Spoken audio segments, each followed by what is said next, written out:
Kami percaya bukan karena melihat, kami percaya bukan karena mendengar, tapi kami percaya karena iman kepada Tuhan. Kami percaya karena janji-Mu ya dan amin. Kami percaya karena anugerah-Mu besar bagi kami, melebihi apapun yang terjadi dalam hidup kami. Kami percaya anugerah-Mu besar melebihi keadaan yang kami alami Tuhan. Kami percaya kuasa-Mu besar melebihi apapun persoalan kami. Karena itu Tuhan, hari ini kami memilih untuk tetap percaya. Hari ini kami tetap memilih untuk memegang janji Tuhan dalam segala apa yang kami hadapi dan kami lalui Tuhan. Terima kasih Bapa. Biarlah hari ini Engkau menasihati kami dengan firman-Mu. Biarlah Engkau berbicara kepada kami Tuhan, untuk membuat kami boleh terus berbuah, bahkan bertambah banyak, bermultiplikasi dalam kehidupan kami, untuk nama-Mu dipermuliakan. Karena itu Engkau nyatakan isi hati-Mu bagi setiap kami, umat yang Kau kasihi, anak-anak-Mu yang hari ini hadir di tempat ini. Tiada satu pribadi pun yang Kau lewatkan. Setiap kami Kau jamah dengan kuasa firman-Mu. Di dalam nama Yesus, Roh Kudus Engkau yang memegang kendali atas setiap kami, atas hamba-Mu yang menyampaikan isi hati-Mu, dan atas setiap umat-Mu, anak-anak-Mu yang mendengarkan firman-Mu, sehingga kami boleh diubahkan, boleh semakin dibaharui, dan hidup kami boleh bermultiplikasi bagi kemuliaan nama Tuhan. Di dalam nama Yesus kami bersyukur, kami siap mendengarkan firman-Mu. Haleluya. Dalam nama Yesus kita yang percaya bersama-sama kita katakan amin. Dan hari ini kita lanjutkan seraku ya, firman Tuhan yang mengajari kita untuk bermultiplikasi ya, bertambah banyak. Ingat kembali bahwa perintah Tuhan bagi kita dari awal adalah untuk bertambah banyak ya, untuk bermultiplikasi, untuk berbuah dan bertambah banyak ya. Be fruitful and multiply ya. Bahasa Indonesianya saudaraku yang mungkin jangkauannya lebih sempit ketika dikatakan beranak cucu dan bertambah banyak ya. Tapi dari bahasa Inggrisnya dan bahasa aslinya adalah berbuah dan bermultiplikasi ya. Itu perintah Tuhan kepada Adam dan Hawa, manusia pertama yang diciptakan Tuhan di bumi ini ya, supaya mereka berbuah dan bertambah banyak untuk menyatakan kerajaan Kristus di bumi ini ya, untuk berkuasa, untuk menjadi ya saksi Kristus, untuk supaya doa Yesus itu dijawab, datanglah kerajaan-Mu, jadilah kehendak-Mu di bumi seperti di sorga ya. Dan minggu lalu kita belajar saudaraku, kunci ya untuk bertambah banyak, bermultiplikasi ya. Ada 3 kunci yang saya sampaikan, dan ada 2 kunci lagi yang hari ini akan saya sampaikan kepada saudara ya. Kalau saudara ingat, kunci yang pertama apa? Masih ingat yang minggu lalu? Kan ada di layar ini hit-nya. Apa? Yang pertama kuncinya adalah, ayo lupa semua. Ini apa ini? Dari bahasa Inggrisnya ya. Ini bahasa Inggris kan? Bahasa Indonesianya apa?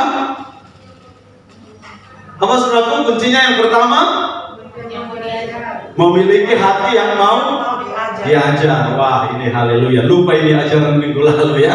Saudara, hati yang mau diajar ya. Yang kedua, hati yang mau mengajar. Baru yang ketiga adalah hidup yang mau menjadi saksi Kristus ya.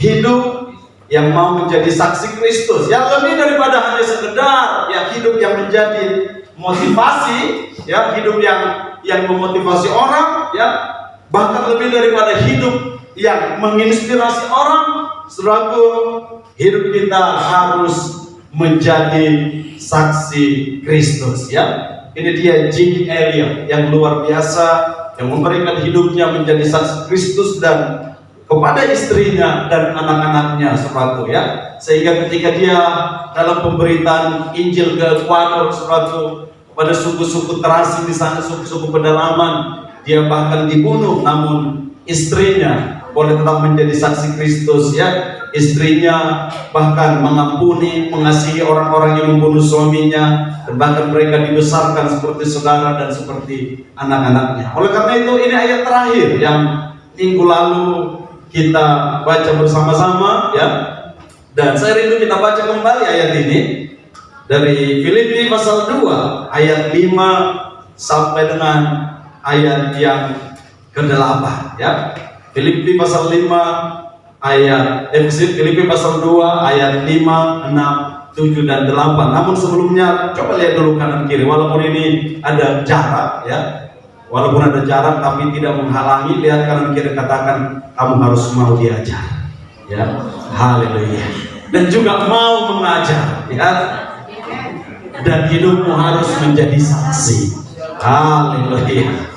Jangan sampai lupa lagi besok ya, bukan saksi palsu, apalagi saksi dusta ya, tapi saksi Kristus ya. Minggu depan kalau saya tanyakan lagi ya, saya berharap saudara ingat dan saudara hidupi ya. Saudara hati yang mau diajar ya. Kalau sampai saudara lupa ini ya, mempraktekannya bisa lebih sulit saudara ya.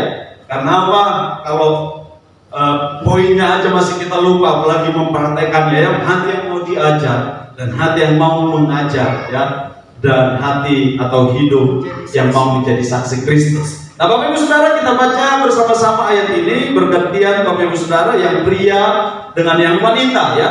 Ladies first, yang ganjil silakan yang wanita ya. Kalau tidak jelas di depan silakan buka di dalam Alkitab Saudara ya. Filipi 2 ayat 5, 6, 7 dan 8. Yang wanita baca ayat 5 dan 7, yang pria baca ayat 6 dan 8. Haleluya. Kalau sudah siap membacakan firman Tuhan, katakan amin. Amin. Amin. Oke, dimulai dari yang wanita. 2, 3. Hendaklah kamu dalam hidupku bersama menaruh pikiran dan perasaan yang terdapat juga dalam Kristus.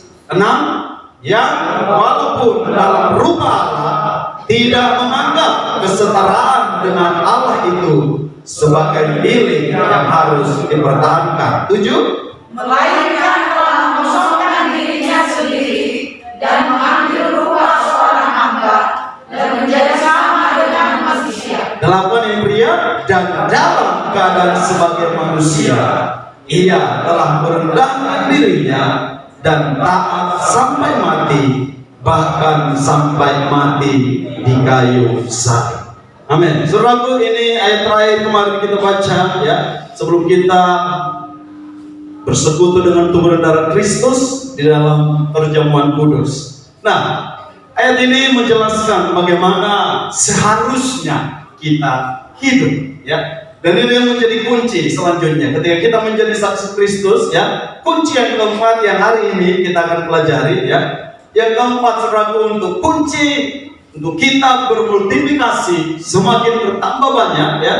Yang keempat adalah kita menaruh pikiran dan perasaan Kristus dalam hidup kita ya.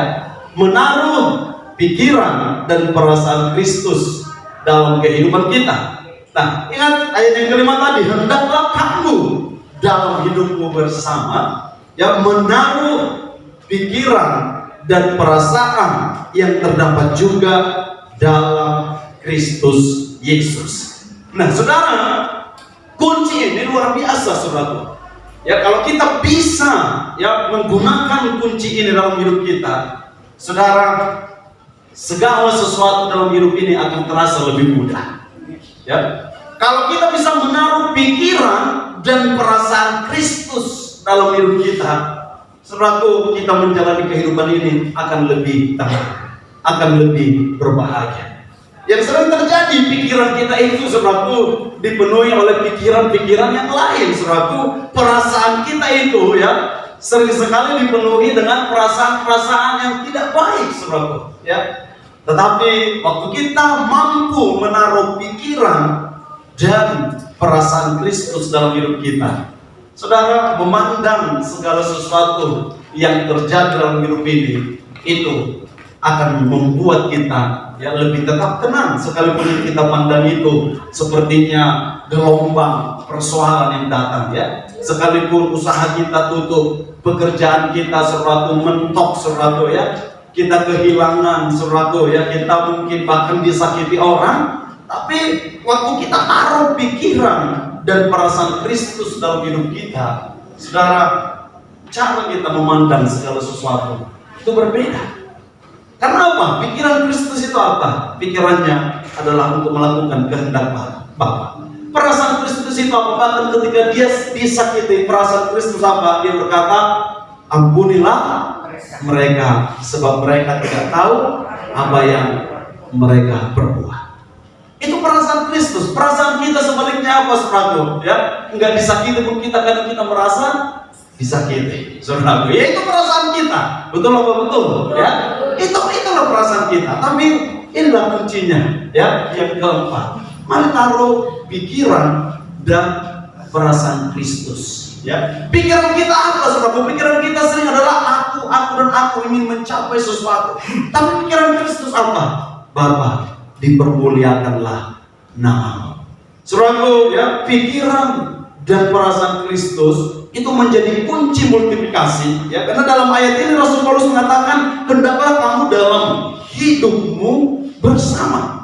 Nah, ini berbicara tentang cara kita menjalani hidup, cara kita menjadi saksi itu, saudara, ya, di dalam komunitas kita, di dalam keluarga kita, saudara, ya, pikiran dan perasaan Kristus, ya, bukan pikiran dan perasaan dari masa lalu, bukan pikiran dan perasaan dari gambaran masa depan mungkin yang kita, saudara, tidak dapat dengan pasti gambarannya, tapi pikiran dan perasaan Kristus. Suatu ketika ada seorang ibu rumah tangga yang cantik, saudara, tapi dia masa lalunya sering disakiti oleh pria, sampai akhirnya dia menemukan pria yang benar-benar menerima dia apa adanya dan mengasihi dia dengan kekuatan cintanya, saudara. Dan akhirnya mereka menikah.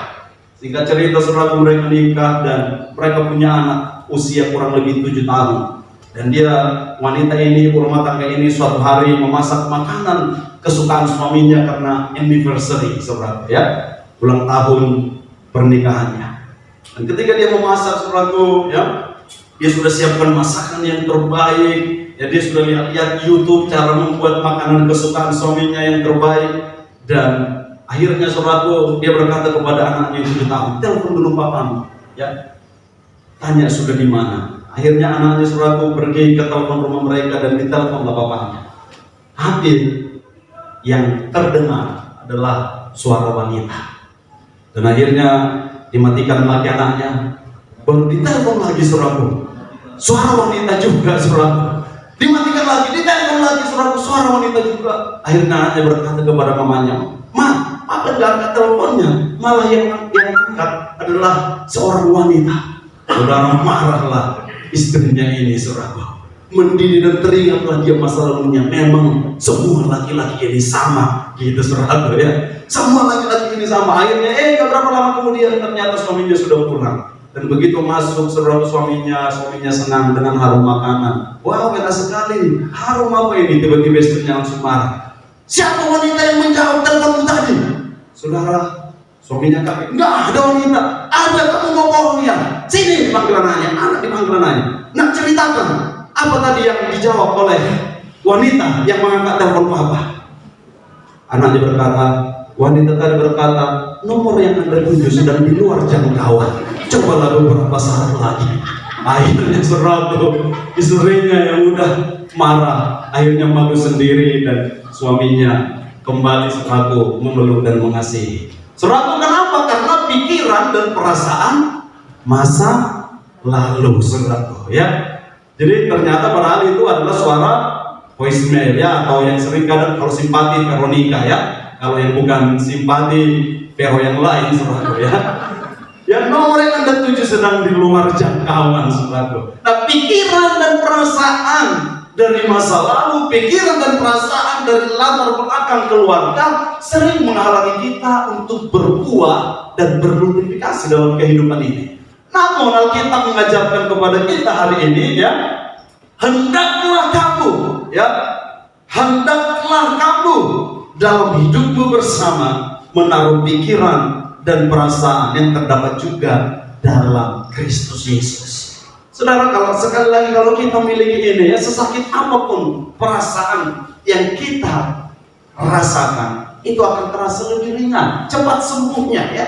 Ya, serumit apapun persoalan yang kita pikirkan, ya, oleh karena masa depan, oleh karena keadaan, oleh karena apapun yang terjadi dalam hidup kita, namun ketika pikiran dan perasaan Kristus itu kita taruh dalam hidup kita, saudaraku, ya, semuanya akan terasa lebih ringan. Inilah yang namanya yang dikatakan Yesus itu, ya, pikulah salib, pikulah kuk yang kuberikan, sebab bebanku dan kuku itu ringan, saudara. Ya, mengikut Yesus dan menjadi saksi bagi Kristus bukan berarti kita tidak memikul salib, bukan berarti kita tidak membawa kuk, tidak menghadapi persoalan, tidak menghadapi kesulitan dalam hidup kita. Tetap itu ada. Tapi cara kita menghadapinya, saudara, akan berbeda ketika kita menaruh pikiran dan perasaan Kristus dalam hidup kita.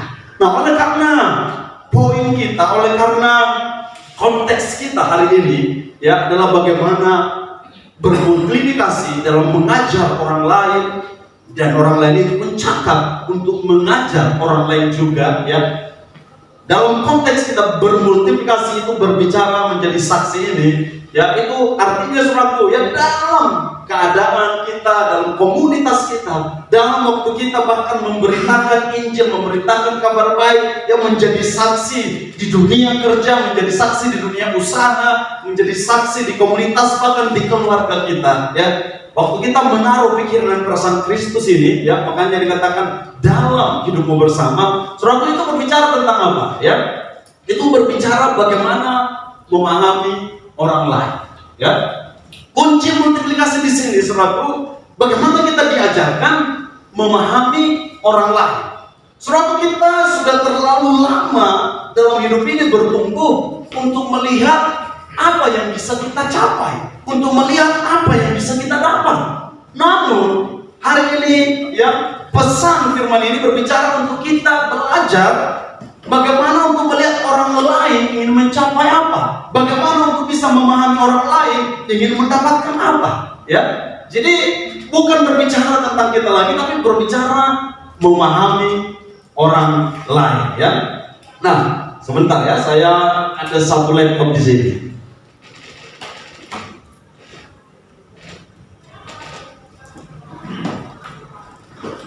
Ini laptop yang sudah lumayan lama. Ya, sambil menunggu nyala. Oke. Nah, jadi menaruh pikiran dan perasaan Kristus dalam hidup itu, ya, bagaimana kita belajar memahami orang lain, yang mencoba menempatkan diri pada posisi orang tersebut, ya, sebelum kita menilai sesuatu. Saudara, waktu istri James G. Elliot akhirnya bisa memenangkan hati orang-orang yang di Ekuador ini, suatu, ya, dia belajar memahami kenapa orang-orang ini membunuh suaminya. Dan ketika dia memahami bahwa itu karena ketidakpengertian, dia tidak sakit hati, ya, dia mengampuni orang ini. Dan ketika dia memahami kenapa bagi suku ini, saudaraku, sulit untuk percaya kepada Injil yang diberitakan oleh G. Elliot, saudara, dia bisa memahami karena ternyata pemahaman mereka tentang Tuhan itu berbeda karena sudah dibangun lama, ya. Nah, akhirnya dia bisa memahami, saudara. Nah, oleh karena itu, menaruh pikiran dan perasaan Kristus dalam hidup kita, saudara, itu, ya, bagaimana kita memahami orang lain. Nah, kalau ini kita hidupi, ya, makanya bermultiplikasi, hidup kita itu akan memberi buah bagi orang lain. Hidup kita itu, ya, akan memberi dampak, ya, bagi orang lain, saudara. Ya, kita menjadi suratan yang tertulis, bukan hanya tertulis dari firman-Nya atau tulisannya, tapi hidup kita itu menjadi firman. Ya, hidup kita itu, saudara, ketika mampu memahami orang lain, itu sama yang saya katakan tadi ketika Yesus di kayu salib, dia berkata, "Bapa, ampunilah mereka karena mereka tidak tahu apa yang mereka perbuat." Saudara, karena apa? Pikiran dan perasaan Yesus memahami kita manusia. Ya, bukan gak bisa, bahkan ketika Petrus ragu mencoba menolong Yesus. Kalau saudara ingat ketika Yesus ditangkap, Petrus mengambil pedang dan memotong telinga hamba seorang imam besar dan telinganya sampai putus. Suatu telinga itu ditempelkan Yesus kembali dan Yesus berkata kepada Petrus, "Apa kamu pikir saya tidak bisa meminta pasukan malaikat untuk segera turun menolong saya?" Saudaraku, karena pemahaman Kristus bahwa Dia memahami kita penuh kelemahan, Dia memahami kita hidup dalam dosa, Dia memahami kita butuh pengampunan. Akhirnya Dia bisa lakukan itu, saudaraku, Akhirnya Dia bisa mengampuni kita. Nah, memahami orang lain, saudaraku, sekali lagi kita terlalu lama kita sering berpikir untuk kita selalu yang bisa dipahami, untuk kita selalu yang bisa dimengerti. Kenapa pikiran dan perasaan Kristus tidak kita miliki? Sering sekali dalam segala hal kita berpikir orang lain itu mengerti kita, namun kenyataannya mereka tidak mengerti dan akhirnya kita bisa menjadi kecewa, saudara. Di dalam hubungan gereja kadang jemaat berpikir gembala mengerti mereka, gembala berpikir jemaat mengerti mereka, bahkan sesama kita, saudara, sesama jemaat dipikir yang di sebelahnya mengerti dia, yang lainnya berpikir dia yang mengerti, saudara. Tapi akhirnya, saudara, kita bisa menjadi kecewa. Tapi waktu kita mengambil bagian kita, sekalipun orang tidak memahami kita, kita yang belajar memahami orang lain. Amin. Sekalipun orang tidak mengerti kita, kita yang belajar mengerti orang lain. Ini kunci multiplikasi. Saudaraku, Yesus tahu kita tidak mengerti dia, Bahkan ketika Dia selalu melakukan banyak mujizat, disalah mengerti. Dia berbuat baik, disalah mengerti. Dia diam saja, bahkan kadang disalah mengerti oleh umat manusia, Makanya orang Farisi dan orang Saduki, saudaraku, orang-orang Yahudi membenci Dia. Tetapi Dia mau mengerti orang-orang ini. Dia tidak menuntut mereka untuk mengerti Dia. Dia tidak menuntut supaya orang Yahudi ini, manusia, saya dan saudara bahkan untuk mengerti Tuhan. Tapi ketika Dia belajar untuk memahami dan mengerti kita, Dia lakukan bagiannya.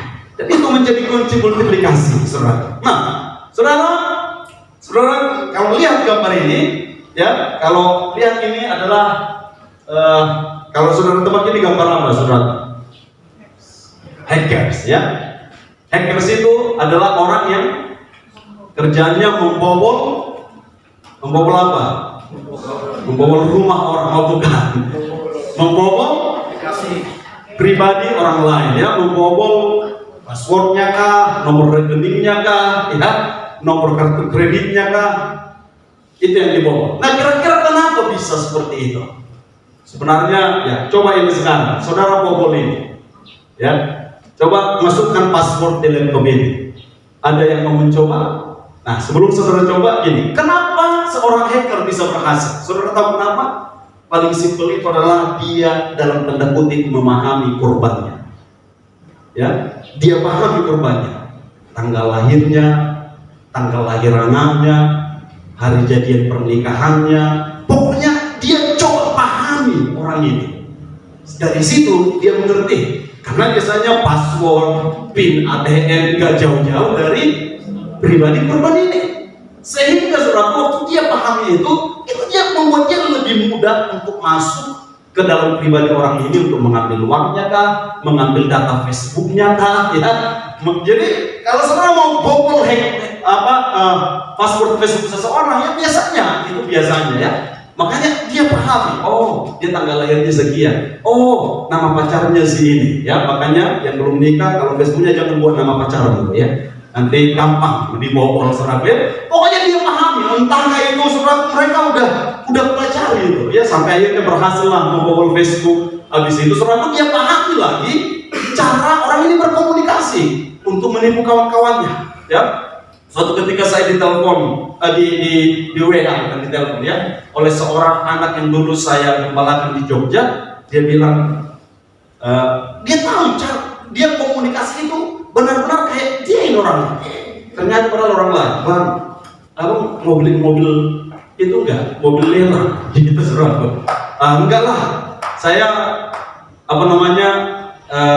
enggak ada rencana beli mobil. Murah loh di sini, belilah Bang. Padahal saya tahu dia di Kalimantan, saudara, karena nggak mungkin saya beli mobil yang di Kalimantan sekalipun lewat dan murah, saudaraku ya.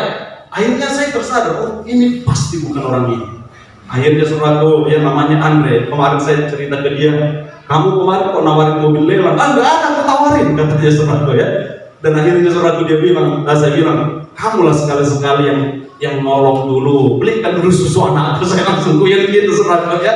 Kamu udah beli susu anak aku, saya bilang gitu. Akhirnya udah lama saya mau rapat dulu ya, lari langsung saudaraku. Kenapa?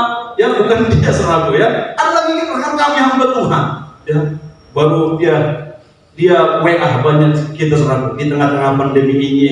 Kiranya ini sebagai kesempatan kita membuktikan kasih Tuhan. Saya mau minta tolong dulu, gitu saudaraku ya. Dan akhirnya ketahuan bukan kan? Nah kenapa sekali lagi? Karena apa? Hacker itu belajar memahami korbannya. Nah, saudara, jangan sampai hacker lebih ingin memahami korbannya walaupun kepentingannya jelek. Tapi kita anak-anak Tuhan harus bisa belajar memahami ya orang-orang di sekitar kita, memahami orang lain, menaruh pikiran dan perasaan yang dimiliki oleh Kristus Yesus dalam hidup kita. Amin. Haleluya. Nah, sekarang siapa yang mau mencoba membobol laptop saya? Coba ya, ada yang mencoba menduga ya, coba. Nah ini saudara pahami saya, nanti saudara pasti akan temukan passwordnya. Ada yang mau mencoba? Ya, biar saudara nggak sungkan, saya yang datang kepada saudara. Sony mau coba apa passwordnya? Enggak sulit ya, enggak sulit, yang pasti tidak sulit. Satu ya. 12. Nah, Bu Lis kayaknya sudah melihat sering sekali itu saya kuncinya 1210 tanggal 12 bulan 10 ya. Handphone saya itu ya 1210 ya. Coba, ada yang berani mencoba?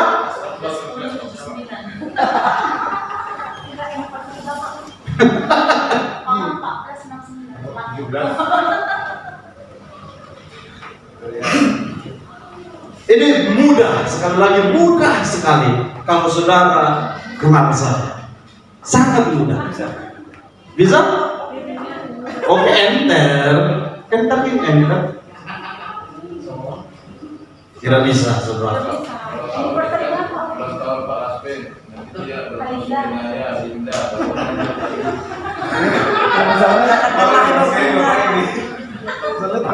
Coba. Oke, nyerah, kasih siapa lagi yang mau coba? Tanggal lahir Ahok. Itu passwordnya. Itu passwordnya teleponnya. Ayo siapa yang lagi yang mau coba? Pak Ritona?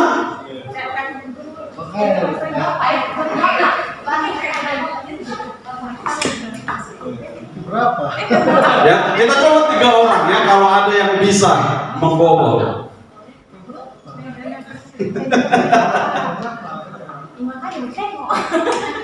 Entar omongan dulu. Gak mungkin kalian tahu tanggalnya. Sekali lagi, hingga kunci apanya suatu itu mudah sekali. Mudah sekali ya.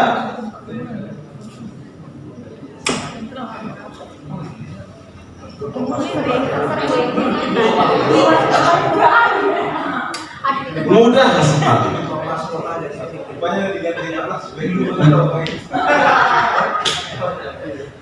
Coba. Sangat mudah. Nggak ada beneran. Nggak ada ya? Oke. Nah, selalu ya, sekali lagi, kalau saudara kenal saya ya, kalau saudara tahu harusnya bisa menebak ya, tapi saya tidak menuntut ke situ karena memang ya ini hanya contoh ya, ini hanya contoh bagaimana kita dalam memahami orang lain. Saudara tahu apa passwordnya? Tidak boleh ya, itu pun sering ya. Sebenarnya kalau makanya saya katakan ya, saya kalau saudara sedikit kenal harus mengerti saya itu simple sekali orangnya ya. Oleh karena itu passwordnya nggak ada, cuma dia aja saudara, dan sudah terbuka ya.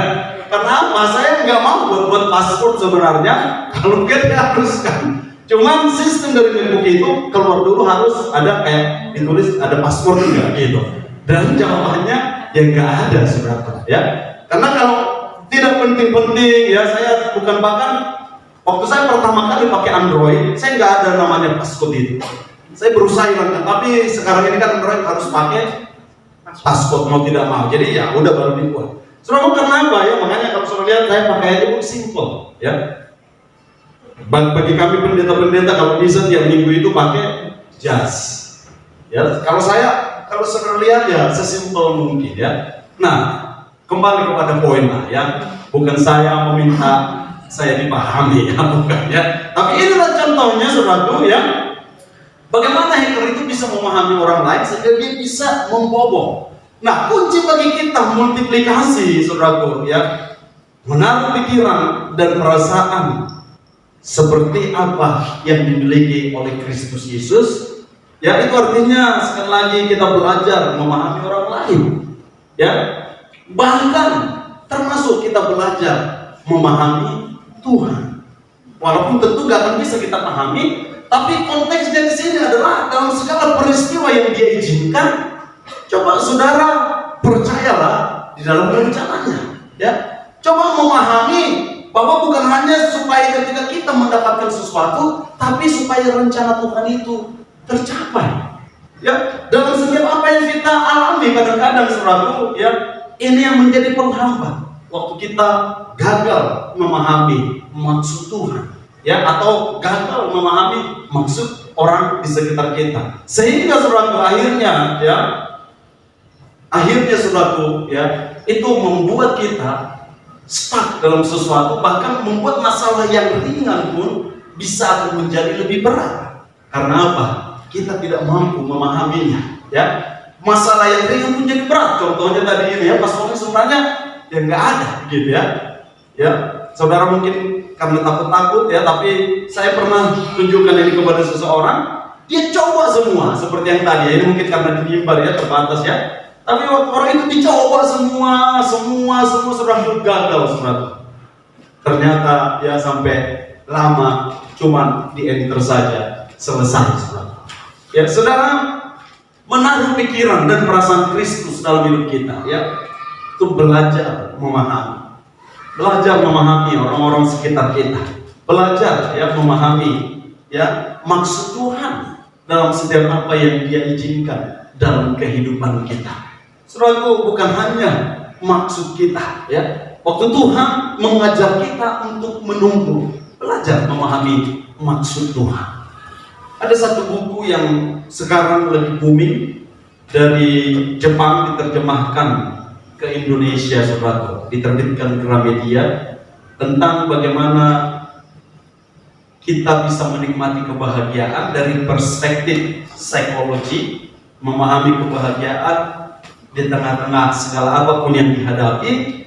Dan salah satu poin utamanya itu ya adalah berbicara tentang memahami zona waktu manusia katanya. Jadi dia katakan gini, contohnya saya ambil langsung praktekkan contoh di sini aja. Waktu kita di sini pukul 11 siang ya, pukul 11 siang, di Papua pukul berapa? Pukul 1 ya. Kan beda 2 jam. Tapi bukan berarti kita terlambat, Papua kecepatan. Ya, saudara, dalam buku ini menjelaskan seperti itu zona waktu. Nah, dan entah kenapa mereka balik lagi waktu saya baca kesimpulannya, balik lagi kepada bahkan kepada ayat firman Tuhan, waktu Tuhan lah yang terbaik. Ya, walaupun Tuhan itu mereka general, ya, pemilik alam semesta, waktunya lah yang terbaik. Nah, saudara, waktu kita belajar, ya, memahami rencana Tuhan, memahami maksud Tuhan, waktu kita harus menanti, ya, menunggu bahkan dalam kesesatan, ya, saudara, taruh pikiran dan perasaan Kristus sehingga kita bisa memahami. Bahkan waktu orang-orang di sekitar kita mungkin ya tidak bisa memahami kita yang belajar memahami orang lain. Nah, menaruh pikiran dan perasaan Kristus dalam hidup kita. Sekali lagi yang pertama itu belajar memahami orang lain ya. Menempatkan diri ya pada posisi orang tersebut sebelum kita menilai segala sesuatu. Kadang-kadang kita lihat ada orang yang mungkin ya gampang marah. Ya sebelum kita menilai menyebut dia pemarah, coba kita pahami, kita tempatkan posisi kita ya. Kenapa dia gampang marah belakangan ini? Saudara, mungkin ada yang berubah, mungkin ada sebuah peristiwa terjadi dalam kehidupannya. Saudara, waktu kita ya memahami ini, sehingga kita mampu menerima ya. Dan sekali lagi kunci untuk kita bermultiplikasi. Nah, menaruh pikiran dan perasaan Kristus dalam hidup kita. Yang kedua, saudaraku, itu juga adalah berbicara untuk kita tidak gampang egois. Ya, menaruh pikiran dan perasaan Kristus dalam hidup kita itu untuk kita berbicara tidak gampang egois. Ya, yang mau tidak gampang egois katakan amin. Amin. Saudara mau tidak egois? Yang mau tidak egois angkat tangan. Haleluya. Yang mau egois angkat tangan. Ibu mau egois.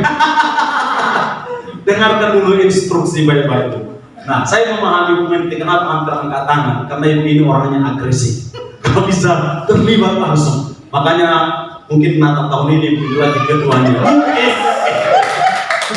Kalian saya itu mungkin ya. Saudara, belajar untuk tidak gampang egois. Jangan sampai kita yang setuju karena kita egois ya. Karena tidak mau disuruh ya. Karena tidak mau terlibat, karena tidak mau capek. Akhirnya kalau mereka di situ capek, ya jangan juga ya. Karena mau menaruh pikiran dan perasaan Kristus dalam hidup itu untuk kita belajar untuk tidak gampang egois. Saudara, zaman sekarang generasi milenial ini suatu ya, generasi milenial di mana kita hidup dia bagaimana gadget itu ya sangat pengaruh sekali untuk kita asik dengan diri kita sendiri, untuk kita berpikir tentang diri kita sendiri. Tapi saya percaya firman Tuhan masih sanggup dan tetap berkuasa untuk menjangkau generasi milenial. Ya, firman Tuhan dari dahulu dan sampai selama-lamanya, selama bumi ini masih ada, dia akan tetap berkuasa untuk bisa ya menjangkau, menyelamatkan generasi ini. Saudara, menaruh pikiran dan perasaan Kristus itu artinya kita belajar untuk tidak gampang egois. Saudara, saya tadi sempat mengambil beberapa ciri-ciri orang egois katanya saudara ya. Dan ini hanya bagian untuk kita evaluasi aja, untuk kita introspeksi diri. Nah, ini yang saya ambil adalah yang saya lihat ya relevansinya ya. Artinya saya lihat dalam kehidupan yang membuat seseorang ciri-ciri pribadi egois ini saudaraku ya. Yang pertama dikatakan dia kerap mengabaikan atau tidak peduli dengan kebutuhan orang lain ya. Makanya saudaraku ya, jangan mengabaikan kebutuhan orang lain. Yang kedua, menempatkan diri, yang saya suka ini, menempatkan diri sebagai korban dan cenderung menyalahkan orang lain. Saudaraku, orang egois itu ya sering melihat dirinya sebagai korban, dan itu karena kesalahan orang lain. Saudaraku ya sering melihat dirinya sebagai victim, ya sebagai korban keadaan, ya korban apalagi saudaraku korban perasaan. Pokoknya dialah korbannya semua, saudaraku ya. Tetapi mari belajar untuk tidak egois. Yang ketiga saudaraku ya, ciri-ciri orang egois itu kesulitan berbagi dengan orang lain secara tulus. Kalau berbagi pun tidak tulus, saudaraku. Yang keempat, hanya memikirkan kepentingan sendiri dan membutuhkan orang lain untuk diperalat saja. Saudara, yang kelima, menutup rapat kekurangan dan kelemahannya. Coba ya sambil saya bacakan, saudara renungkan, ada nggak di saya ya? Kalau ada, saudara, mari miliki hati yang mau diajar untuk kita berubah. Amin ya. Tidak ada yang sempurna, tapi kita adalah disempurnakan supaya kita bermultiplikasi, saudara. Yang berikutnya, tidak bisa menerima kritik yang membangun. Ya, yang berikutnya saudaraku ya, dia selalu ingin jadi pusat perhatian. Nah, ini cirinya, dan ada beberapa lagi di sini, merasa sempurna dan meyakini bahwa dirinya layak mendapatkan segalanya bahkan tanpa melakukan apa-apa. Berikutnya, jangan ada yang tersinggung ya. Haleluya. Enggan mendengarkan orang lain yang tidak sependapat dengan dirinya. Berikutnya, senang mengkritik atau menjelekkan orang lain di belakang. Berikutnya, melebih-lebihkan pencapaian mereka. Yang berikutnya, tidak mampu menerima kemungkinan melakukan kesalahan atau merasa malu di depan umum. Yang berikutnya, senang mendominasi orang lain.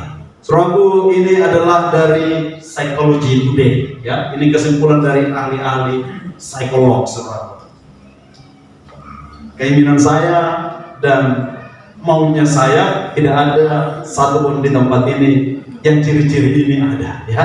Tapi kalaupun ada, bahkan mungkin saya pun memiliki ciri-ciri ini, mari saudara, kita memiliki pikiran dan perasaan Kristus sekarang.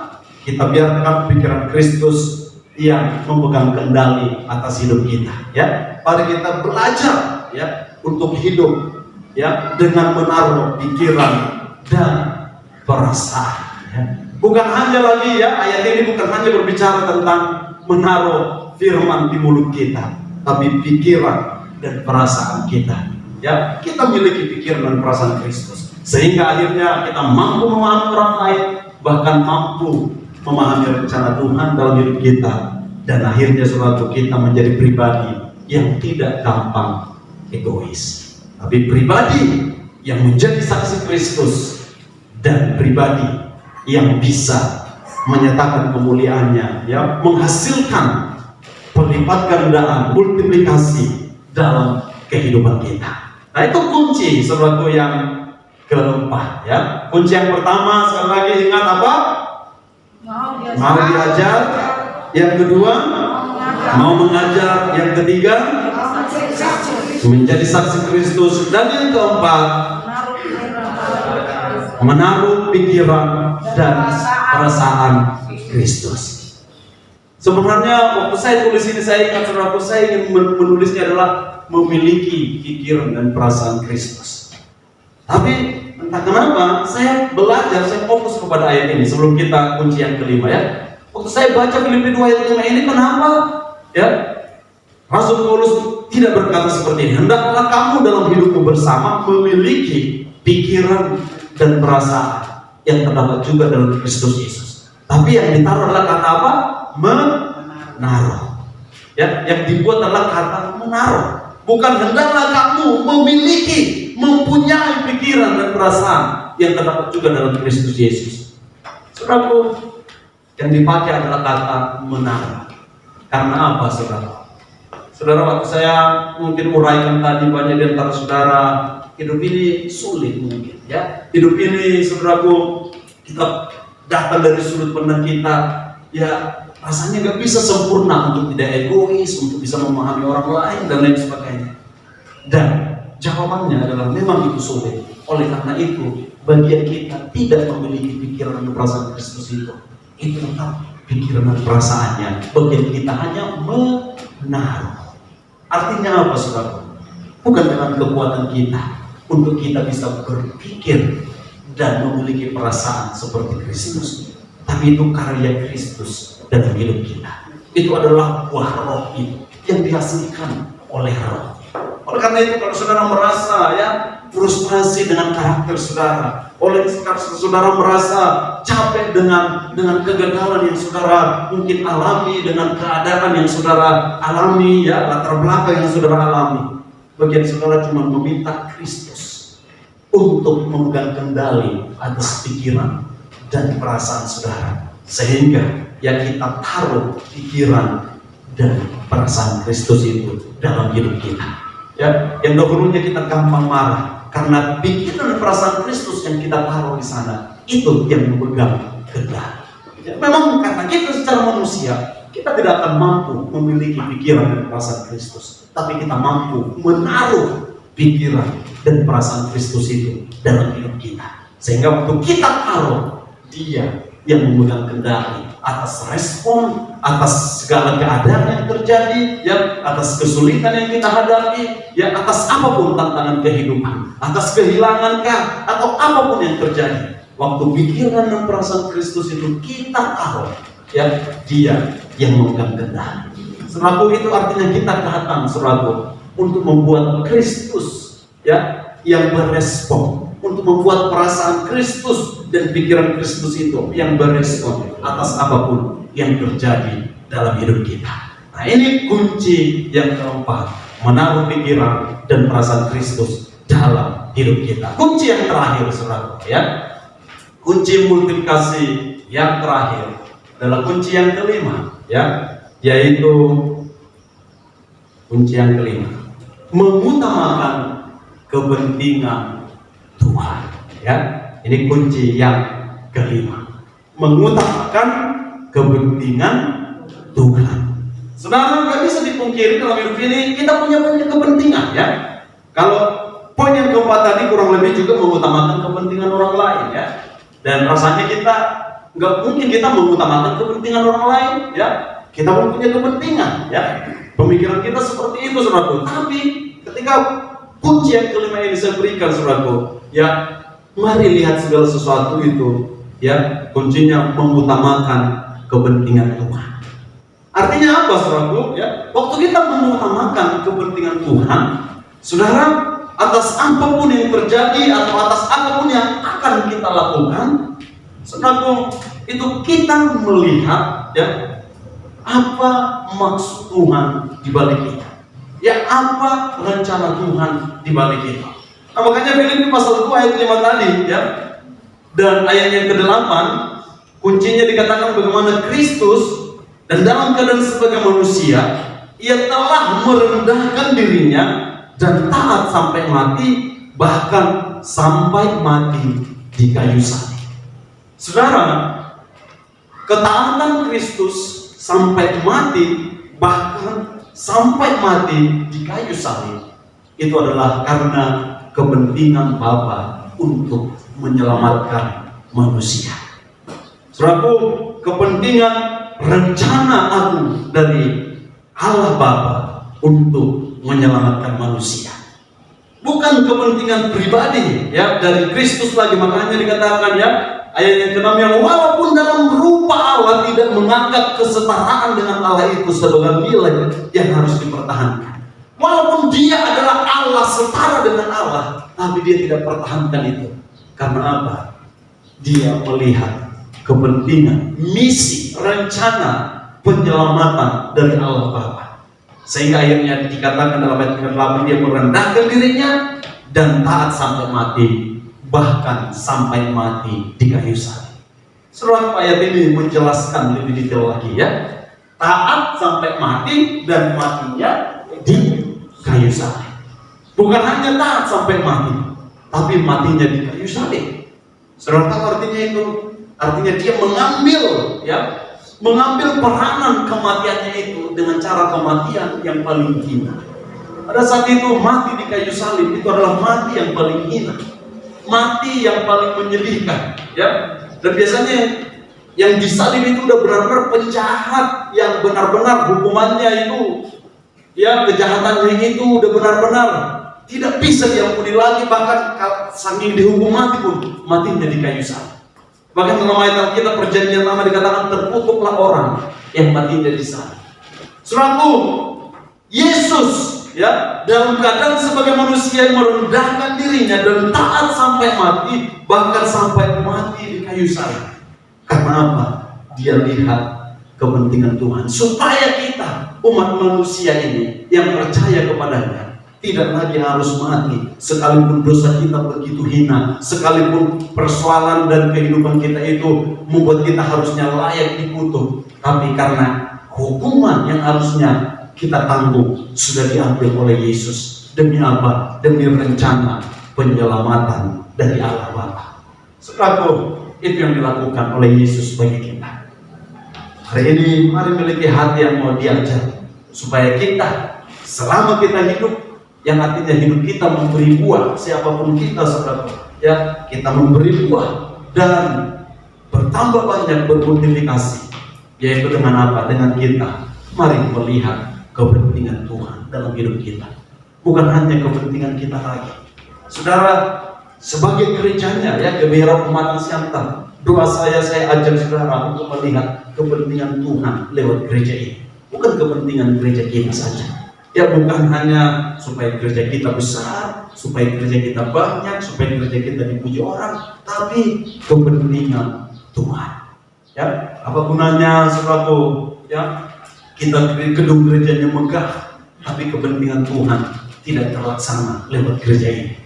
Apa gunanya saudaraku? Ya, suasana permainan musik kita, ya, ada lightingnya, ada kameranya dan lain sebagainya, semua bagus, sound systemnya yang harga sekian puluh juta dan lain sebagainya, atau bahkan ratusan juta, tapi kepentingan Tuhan tidak terlaksana di gereja ini. Saudara, tidak ada gunanya. Tapi dengan apa adanya kita, biarlah kita mengutamakan kepentingan Tuhan. Saudara, ya, kadang-kadang mungkin kita dalam tanda kutip sedikit kecewa waktu kita merencanakan sesuatu dalam pelayanan kita tidak terlaksana. Tapi mari lihat, kalau dengan itu kepentingan Tuhan terlaksana, justru kita harus bersyukur. Karena apa? Sekali lagi, yang paling utama adalah kepentingan Tuhan. Waktu kita mengutamakan kepentingan Tuhan, ya, saya merenung waktu mau menyampaikan poin ini. Saya merenung gini, saudara. Kenapa kita ingin mencari kepentingan kita? Karena kita berpikir disitulah kunci kebahagiaan kita. Ya, ini juga renungan saya waktu saya baca buku tadi yang saya katakan, yang menikmati kebahagiaan di tengah krisis itu. Ya, saudara, kenapa kita punya banyak kepentingan? Karena kita berpikir kalau kita mencapai kepentingan kita itu, kita bahagia. Ya, karena kita pikir misalnya, ya, katakanlah Ibu Menti, ya, dia kepentingannya misalkan aku mau punya rumah. Sekarang belum punya rumah, Bu? Oh, sudah punya, ya? Udah milih sendiri itu? Belum. Oh. Apa Pak? Jadi katakanlah Ibu. Katakanlah Ibu mau punya rumah, ya, dan yang bagus dan lain sebagainya. Ya, istilahnya itulah kepentingannya. Jadi Ibu ini kerja terus sampai kayak kemarin, cuman sekarang udah diberkati Tuhan. Nggak kayak kemarin lagi jual buah pakai beca. Saya ingat itu, ya, jualan buah pakai beca. Pokoknya karena apa? Ada kepentingannya, mau punya rumah sendiri. Belum punya rumah sendiri kan? Oh iya. Nah, dan itulah kepentingannya, saudaraku, ya. Akhirnya saudaraku dikumpulin, dan tujuannya adalah kepentingannya supaya bisa beli rumah sendiri, ya. Dan akhirnya saudaraku, ketika rumah ini dicapai, ya, atau akhirnya bisa mendapatkan rumah ini, Bu Menti bahagia atau tidak? Enggak Pak. Enggak bahagia. Enggak senang Ibu? Ya senang juga. Oh, senang, ya. Salah nanya ini. Oke, akhirnya Ibu senang, ya. Setiap kita kalau kita mendapatkan kepentingan kita senang nggak? Senang, ya. Masa nggak senang, ya? Anak sekolah maunya dapat nilai 10, ya. Bukan 10 dari 100, 10 dari 10, ya. Jadi ketika dapat nilai 10, senang nggak? Ya senang, saudaraku, ya. Makanya kenapa belajar karena apa? Ada kepentingannya, ya. Kayak Niko waktu masuk ITB, senang nggak Niko? Senang, ya. Untung nggak kayak Menti biasa aja. Ya, saudaraku, waktu kita punya kepentingan, karena kalau biasa aja berarti memang bukan ke situ tujuannya. Itu hanya cadangan, ya. Karena kalau kita biasa aja dapat sesuatu, berarti bukan itu kepentingan kita, bukan itu tujuan utama kita. Ya, daripada nggak masuk USI, ya udahlah ITB, ya biasa aja. Ini contohnya, ya. Artinya kalau kita, ya, punya kepentingan untuk dapat sesuatu dan kita dapat itu pasti senang, saudara, ya. Pasti senang atau bahagia, istilahnya seperti itu. Nah, tapi kenapa sekarang kita harus mengutamakan kepentingan Tuhan? Dan sebenarnya ini juga jawaban bagaimana kita mengutamakan kepentingan orang lain, ya. Kenapa, saudara? Karena, ya, bahkan dari buku yang saya baca tadi yang ditulis oleh orang sekuler, psikolog, saudara, mereka mengatakan bahwa juga kebahagiaan didapat waktu kita mengutamakan kepentingan orang-orang yang membutuhkan, kepentingan orang lain, bahkan memakai kata istilah kepentingan semesta. Ya, saudara, itu orang yang tidak mengenal kebenaran ini. Dan saya percaya kunci yang kelima ini, waktu kita mengutamakan kepentingan Tuhan, saudara, secara tidak langsung kita akan mendapatkan kepentingan kita. Kita akan mendapatkan kebahagiaan kita. waktu kita mengutamakan kepentingan Tuhan. Makanya Matius 6 ayat 33 itu ayat yang terakhir sebelum kita berdoa. Ya, siapa yang tahu isinya? Matius 6 ayat 33 apa? Carilah dahulu kerajaan Allah dan kebenarannya, maka semuanya akan ditambahkan kepadamu. Saudaraku, ini dia mengutamakan kepentingan Tuhan. Ya, carilah dahulu kerajaan Allah dan kebenaran. Percayalah saudara, waktu saudara mengutamakan kepentingan Tuhan, ya seperti Yesus mengutamakan kepentingan Bapa, ya dia berkata, apa yang kulakukan bukan kulakukan dari diriku, tapi dari Bapa yang mengutus aku. Ya bahkan dia katakan, makananku adalah melakukan kehendak Bapa di sorga. Dan waktu kita mau mengutamakan kepentingan Tuhan, percaya saudaraku, semua akan ditambahkan seperti janjinya. Ya, seperti Matius 6 ayat 33 tadi, maka semuanya akan ditambahkan. Oleh karena itu, jangan takut mengutamakan kepentingan Tuhan.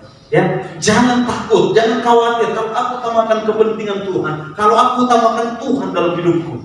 Ya, nanti bagaimana ini? Bagaimana itu? Saudara, janji Tuhan, semua akan ditambahkan. Ya, semua akan ditambahkan, semua akan digenapi. Ya, waktu kita utamakan kepentingan Tuhan, waktu kita mengutamakan maksud Tuhan terjadi dalam hidup kita, secara tidak langsung, ya maksud kita untuk hidup kita akan terjadi bahkan lebih dari apa yang kita pikirkan. Ya, mungkin wujudnya tidak persis seperti yang kita mau, tapi lebih baik dari apa yang kita. Ya, waktu Dia izinkan kita, saudaraku, yang mengalami hal-hal yang gak enak. Waktu Dia izinkan kita, Dia tempatkan kita nggak kita pilih, ditempatkan kita di tengah-tengah keluarga mungkin yang tidak harmonis, ya di tengah-tengah keluarga yang mungkin menurut kita suatu tidak keluarga idaman, ya sehingga kalau kita dengar lagu harta yang paling berharga adalah keluarga, itu tidak betul. Karena apa, saudaraku? Kita lihat kayaknya Tuhan nggak adil menempatkan kita di tengah-tengah keluarga yang tidak memberikan sesuatu yang Dia mengagungkan itu. Tapi coba lihat maksud Tuhan di balik itu.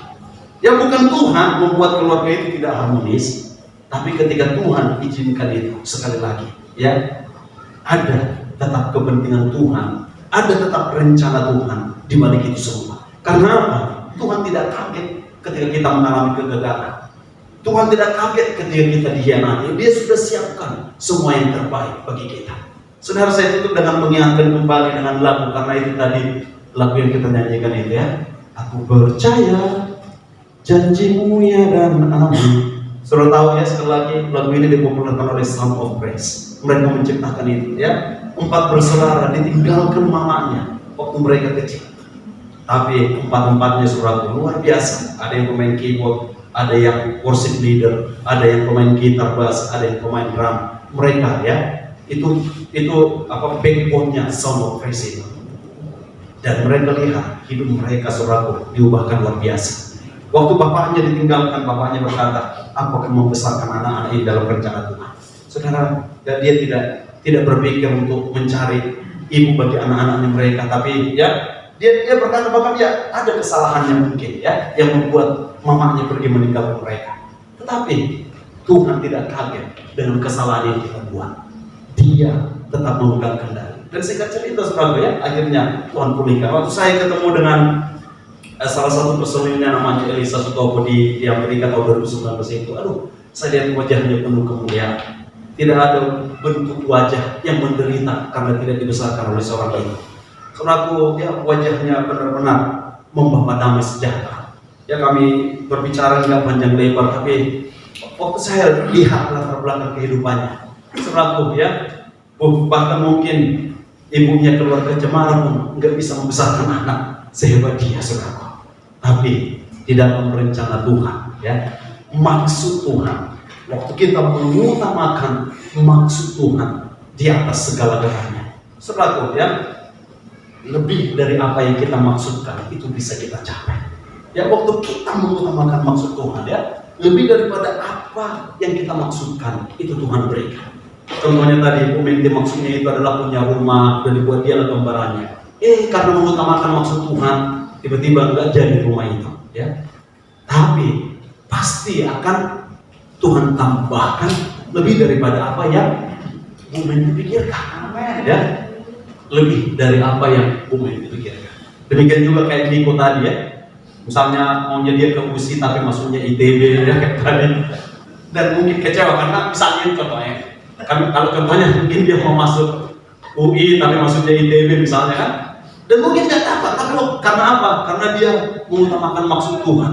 Ya, yang harusnya dia selaku belajar, tapi akhirnya dia bikin slide multimedia dan akhirnya ya nggak maksimal. Tapi ketika mengutamakan maksud Tuhan, ya, dan apapun yang kita lakukan, maksud kita itu pasti akan tergenapi, bahkan lebih besar dari apa yang pernah kita inginkan.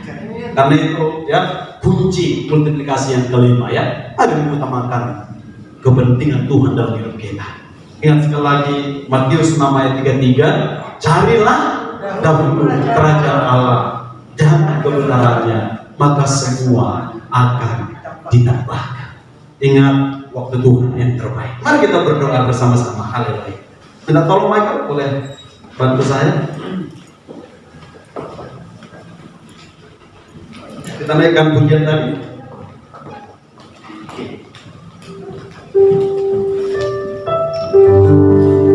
Haleluya. Terima kasih Tuhan yang menempatkan kami dalam kehidupan ini dengan maksud yang mulia.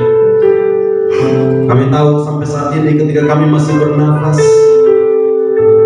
rencana-Mu masih terus terlaksana dalam hidup kami. Karena itu ajari kami untuk memiliki pikiran dan perasaan Kristus. Ajari kami untuk mampu menaruh pikiran dan perasaan Kristus dalam hidup kami. Supaya dalam melihat segala sesuatu, kami mampu memahami rencana-Mu, sehingga kami mampu mengutamakan kepentingan-Mu dalam segala hal. Biarlah hati kami tetap percaya janji-Mu ya dan amin dalam hidup kami.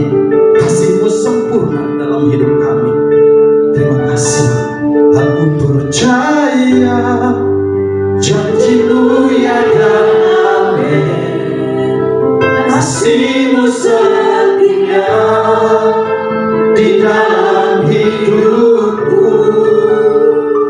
Aku percaya anugerah-Mu besar, lebih dari semua yang dapat ku minta. Aku percaya janji-Mu ya dan amin. Kasih-Mu setia di dalam hidupku. Aku percaya anugerah-Mu besar, lebih dari semua yang dapat ku minta. Tuhan, aku berdoa bagi umat-Mu hari ini. Biarlah kiranya kebenaran firman yang sudah kami dengarkan boleh mengubahkan hidup kami. Biar kami boleh menaruh pikiran dan perasaan Kristus dalam hidup kami. Terlepas dari apa yang kami pikirkan, dari apa yang pernah kami lalui yang terjadi di masa lalu, dan akan apa yang akan kami hadapi di masa depan. Sehingga mungkin kami takut, dan dengan keadaan yang terjadi dalam hidup kami, sehingga kami merasa kesepian, merasa khawatir, merasa bimbang. Namun biarlah kami menaruh pikiran dan perasaan Kristus di hati kami saat ini. Dan kami mengutamakan kepentingan Tuhan, melihat hidup kami lebih daripada kepentingan kami. Namun melihat hidup kami dengan maksud Tuhan atas hidup ini, dengan tujuan Tuhan atas hidup kami. Sehingga di tengah-tengah segala apapun yang kami hadapi, kami tahu ada janji Tuhan yang ya dan amin yang kami pegang, yang berjanji untuk mengangkat dan memulihkan kami, yang berjanji untuk membuat hidup kami hidup dalam rancangan masa depan.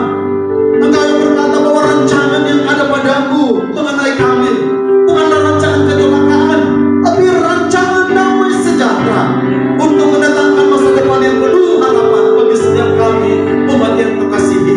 Bila kami boleh terus belajar mengutamakan Engkau, mencari kerajaan-Mu dan kebenaran-Mu, dan kami percaya Engkau akan menambahkan segala sesuatu kepada kami. Kenapa gunanya kami mendapatkan seluruh isi dunia, kami mendapatkan ketenaran,